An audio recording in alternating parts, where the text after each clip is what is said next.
What's going on YouTube, my sword buddies, and all that good stuff. Seth here, Freestyle Swordsman, checking in with one that just got back to me. This is not the original Shokusugi sword I had a few years ago. This is a new one I bought from, yep, you guessed it, Lyuesword, or however you say it. I give up.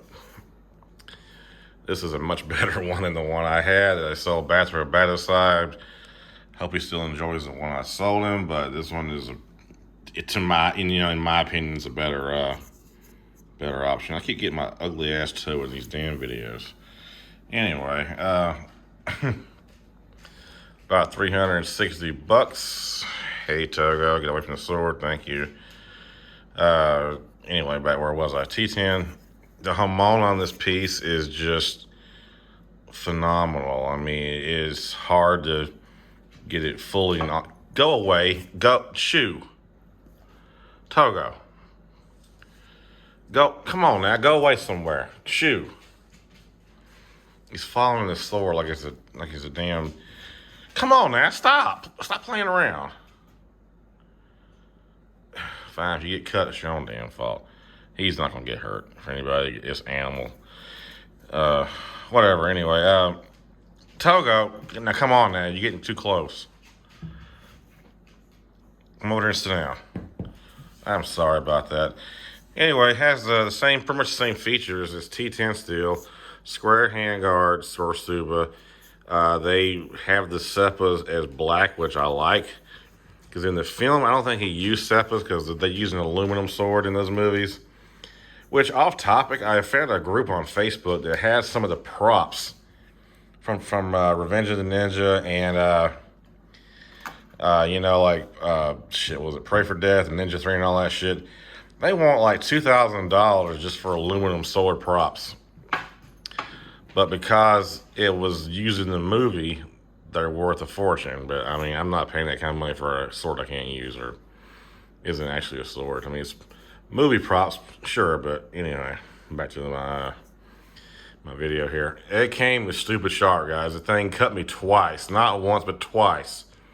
When I was just holding it yesterday, just fiddling around with it, which, look at that. That is just so damn beautiful in my opinion. Even the Yokote is geometric. I don't know if you guys can see that, but you can see that's not just, whatever. That's an actual geometric Yokote on a $400 sword. And I'm going to sit it like this because my dog won't stop sniffing the damn sword, trying to sniff it. He wants to be on camera, apparently. Behave yourself over there, okay? Ito is cotton, which I kind of wish they had gone with synthetic or real silk, but the cotton on it feels really damn good.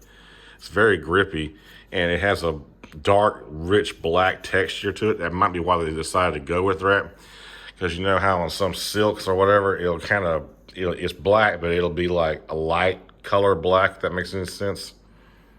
You know, not as dark and rich as this one is. But anyway, back to me nicking myself. I cut myself right here just by touching the blade. I stropped it. It did not need any grinding down except on the Kosugi up here. They didn't sharpen that at all. They formed the blade, but they didn't sharpen that. They had the blade sharp. I stropped it to remove the burrs and the, just smooth out what they already did. But as far as shaping the blade, grinding it down, they already had that done for me. But anyway, you stay right where you are. I'm watching you. And so this bled like a motherfucker, and then I bumped my finger right here, just touched it. And it got me right there. So this thing is bloodthirsty. I've hardly ever cut myself, at least on swords. And this one got me twice in the same damn night. I guess because I was so excited to get it. I don't have all the specs and dimensions. I always say that shit. Same damn shit. I will post the link to the original listing on Amazon, which is where I got it. The interesting thing about this piece is it was, I ordered the Enter the Ninja Toe, and I ordered the Michonne sword and this one at the same time. And the other two came at the same, almost the same day. One came one day, one came the next day. But this one came from Salt Lake City, Utah. And you're like, what's that got to do with anything? That's where Revenge of the Ninja was shot. That's crazy, isn't it? Saya is better, so much better than my first one. It doesn't have a hidden dagger in it, but it has the pointed end like you see in the movies. And that's what I was going for with this. I wanted to be like the movies. Sugeo is shoestring. I may or may not get another one, but it's gonna be a display piece. It's fully functional, but I don't want to mess. I don't want to mess it up. I don't want to have any bad cuts. I don't want to scratch the blade. This is a part of movie history for me, and I don't want to chance fucking this thing up. Now, this is a very important sword to me, and you're like, well, why? Well, if it wasn't for this type of sword in the movies, the Shokusugi, and the video games like Tenchu and all that kind of shit, I would never gotten into swords. I mean, not like I am. Of course, every guy likes swords. If you don't, something wrong with your ass. But, but I was always obsessed with finding this ninja toe when I was a kid. About 16, 17 years old. I'd watched the films growing up. And, when I got old enough to buy things like this, I wanted a functional sword. And, of course, we all know the stories of what was going on back then. They didn't make them. They didn't have them. They were all stainless steel. Togo, don't you do it.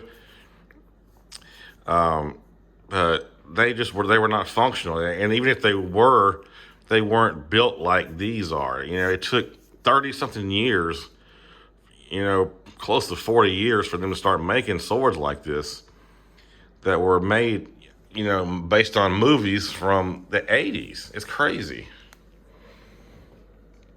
It is really crazy. There is no Manuki on this sword, which there wasn't any in the movie. And somebody commented on one of my other posts from years ago about my original Shokusugi style ninja toe. And they're like, well, it didn't have Manukis in the movie. And I was like, okay, well, I didn't really give a shit. And then I noticed in the movie, I don't think he even had a Seppa, but they blackened this one just so it'd be functional. It would be kind of traditional, aside from the straight blade or whatever. And before anybody gets on this video, yes, I know these aren't traditional. They're movie replicas. I'm not saying it's anything, but besides that, and there's not much else to say about this piece. Don't worry, the dog's way down on the floor. The camera's kind of zoomed in. And the saya is ultra tight once you lock it in. Stop, Togo. Dear God. Okay, I put it up here on my lap. Anyway, once you lock it in to the Koiguchi, it's actually buffalo horn, it is locked in. You have to actually use a lot of force to unsheath or, draw the sword out because it's so damn tight.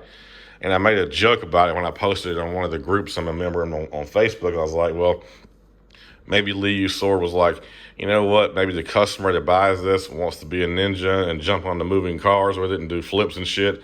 So let's make this damn saya ultra tight. I don't know. Pretty funny joke, I guess. Anyway, guys, that's it for me today.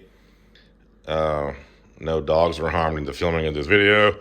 And that's my baby. And kind of like when I was... what was I trying to say? So right now, I don't really have any plans on any other swords. I do have a line on a new Fei Long Higo, which I'm probably going to pick that up next, if money permits, next payday, which is Wednesday, the day after my birthday. I'm taking 2 days off. Well, actually, it's 2 days after my birthday.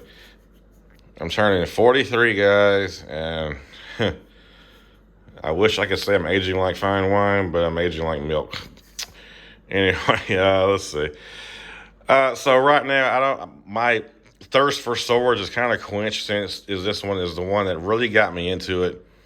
Even with the one I got a few years ago that I sold to Bathrobe, I wasn't fully satisfied with the sword. I mean, the saya was too long, and I wish it felt different in the hand. The Hamon could have been more prominent. This one, I'm fully satisfied with. There's nothing I would change on this, aside from the Sugeo, and I might just leave it because I don't want to mess up the presentation knot. It's functional. I mean, it looks pretty good to me. And I'm just in cheesy ninja heaven. Parked up there above my Enter the Ninja Ninja Toe, it's the perfect companion. You know, the Ninja Daisho, I guess, is pretty much collected. It's set. I'm going to give you guys one more pass over the blade, kind of quick-like. And the Hamon is just breathtaking on this fucking sword. I mean, and it's a Ninja Toe, so you'd think it wouldn't have a Hamon that fucking gorgeous. But it is. It is real. And when I say it's sharp, it's fucking sharp. This is just from touching it, not slicing up and down. This is just from bumping into it like that. And then there's that one. Anyway, you guys have a great one.